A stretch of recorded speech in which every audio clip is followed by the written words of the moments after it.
I want to open up the floor to anyone that has questions with Cindy on any of the topics she's discussed. I want to give voice to everyone that's come here tonight. So if we could just raise your hand, let me recognize you. Mary Jo, go right ahead. Hi, I was just wondering, because you know how Iran was in the crosshair so much a couple years ago. What do you think about what's happening with Iran and the whole nuclear fiasco? Iran is on the list too. Yeah.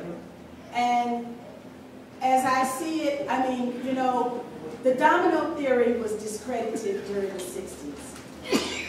But I see this as the potential for a domino reality. If Libya falls, and I have, you know, I'm trying to get an understanding from people on the ground. I don't believe anything on CNN, Fox, CBS, NBC, ABC, none of them. New York Times, I don't know what your newspaper is here, don't believe it. The Republican plain dealer. Okay, okay, yeah, don't believe it. So I'm trying to understand what's happening on the ground in Libya, but Libya, once Libya goes, then the floodgates have been opened. And then all attention can be turned to Syria, which is on the block. If Syria first was Iraq, then Syria, and if they are successful in getting every Muslim country killing, Muslims killing Muslims, Arabs killing Arabs, chaos, and this is what I've learned to say. He who has a plan in the midst of chaos will always win. So you create the chaos. The chaos is being created. Iran is definitely on the list. Kim. Naomi Klein has that chaos theory, what's it called? Every time they get ready for chaos and then they come in. But my idea is, you know, Cleveland State today, you had a rainbow. Because there's 130 people in the room of mixed, and they're all on the same page. So I want to introduce an idea for you, is that you need a 2050 coalition. That's the projected date when you get a majority of people of color in this country. And if we don't put our heads to that, that is a potential. But you started today at Cleveland State talking about COINTELPRO. When you were early in Congress, you got your hands on the secret documents. Does everybody know what COINTELPRO is? COINTEL, but it's the idea that they were going to divide the communities. Yes. And they, you know, you could say the assassination at the time. But anyway, the people of color, I just want to see your reaction to this, are going to be the majority. And if they can divide and conquer those people of color, then the majority is not going to matter. But there's potential.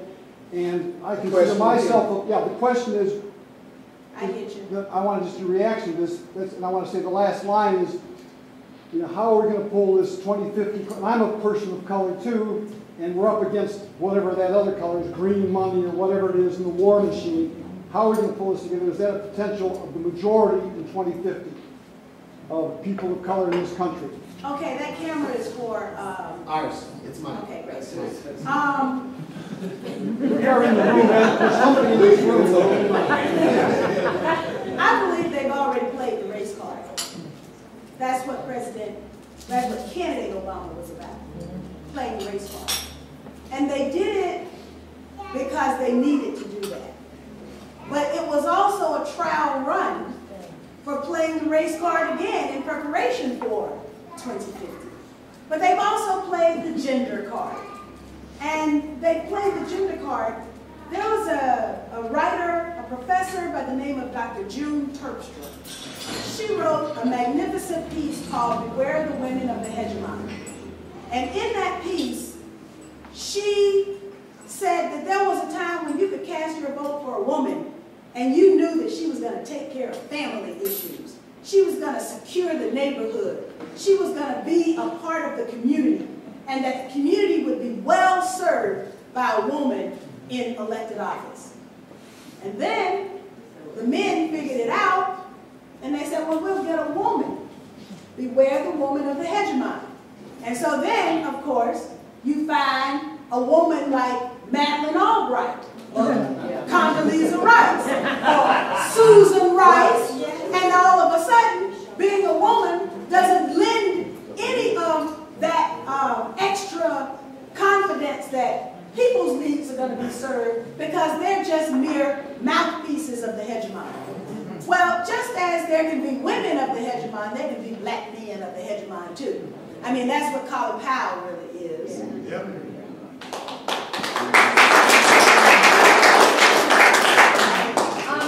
To carry on with this, in my town right now, there's a curfew from 6 p.m. to 6 a.m. for youths under 18.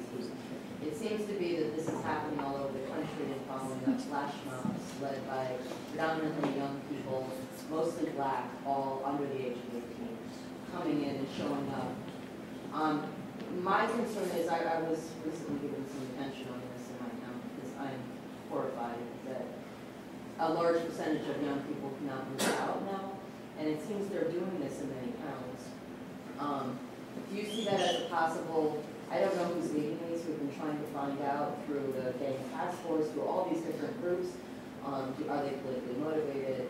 Do they have an agenda, or are they just a bunch of bored kids? And no one can seem to figure that out. And my COINTELPRO brain leads me to be concerned that this is something that is being started all over the country as a way of putting young people at risk and making them the bad guys.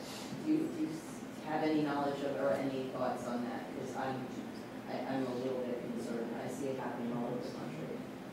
Well, I'm unaware of really the phenomenon. I've been reading about it in the newspaper, but I've been mostly out of the country.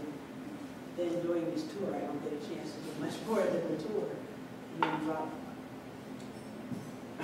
asleep. Sometimes snoring. But it's another level of criminalization of young people. They call them urban terrorists, and all of it was run down the street I was there.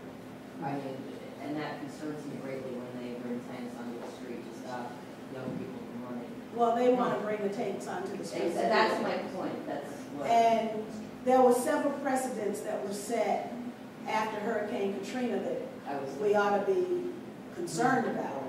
And one is the patrolling of the streets of a U.S. city by a mercenary group. And that was Chertoff that did that. So, yeah. So, yes, I would be concerned about that because it's just another element of criminalization of young people, which serves the interests of quite a few people. Right. At the same time, there is an alternative, and that is in the change of policy that will provide something positive for young people. But nobody wants to seem to do that.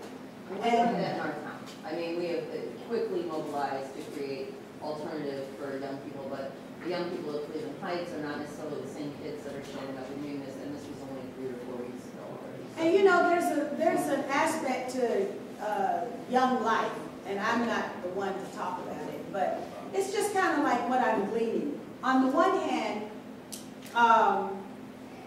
there's a lifestyle that is abject oppression. Right. And you combine that with poverty. And nobody cares. And on the other side, you have tremendous privilege and wealth and boredom. And they kind of lead to the same dysfunctional behaviors. That's what I brought up, because I was raised in the latter, and we were just as bad as these kids.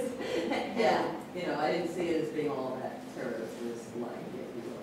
And that just, I'm sorry. And there's one thing that I have to say that our professor friend made at the other state event.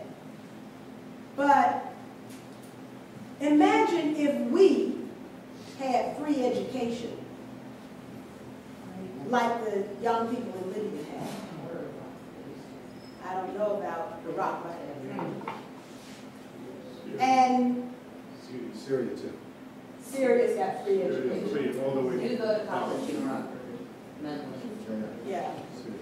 So, I mean, you know, there's so many denials of young people to find themselves in this country. And yet, we're thrust with images of what young people ought to be like on television. Either they're the rap singer, they're the this, they're the that, they're, you know, or they're the blonde, but they're black as me, you know.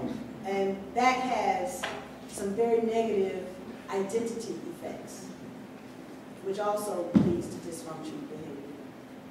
So we have a lot of areas that we can work in order to provide a nurturing environment for our young people so they don't resort to that kind of stuff. You have a lot of insight into people thinking. We all had great hopes in Obama for the Middle East. I heard he stayed at the feet of Edward Said at Columbia. He went to Cairo, said the right thing, two-state solution. He knows he's got AIPAC. Do you think that maybe he's holding back to get a second term? And once he gets that second term, when he doesn't have to worry about AIPAC anymore.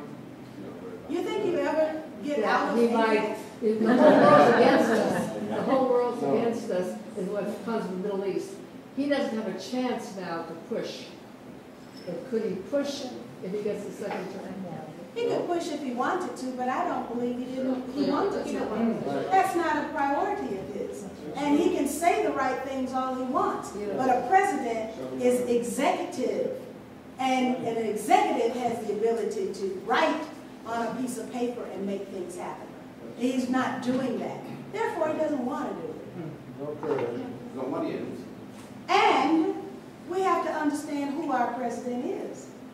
I don't know, is there anyone in here who's read Wayne Madson's report? Oh yeah, Madsen report. Have you read the report that he did on the family of our president? Yes. I know he's got. The father, the mother, the grandfather, and the grandmother. Wayne spent hours in the National Archives. He's even got a photograph of the first meeting of the mother and the father. So once you understand the background of the family, it'll help you to have some insights into the child. And then we also have to look at the campaign itself. And when I said to the gentleman that the race card was played there, it was. Because quite frankly, you know, candidate Obama was everything to everybody. He was Abraham Lincoln, he was Frank Delano Roosevelt, he was Harry Truman, you know. He was everything to everybody. John Kennedy, Malcolm X, Ronald Reagan. Yeah, he was Martin Luther King Jr. And that was by design. There were people in Berlin, when he went to Berlin in the JFK road, the people were crying because they thought the United States had changed. They thought the United States had turned a new page. Black people thought, oh my goodness, he'll never make it. And then unconcerned about the deals that were cut to allow him to make it, invested all of their being in this candidacy. And up to this day, to the average black person, Barack Obama can do no wrong. That's right. I hear that at work every day. Okay, we have a couple more questions. One moment. I have a question here for you, Cindy.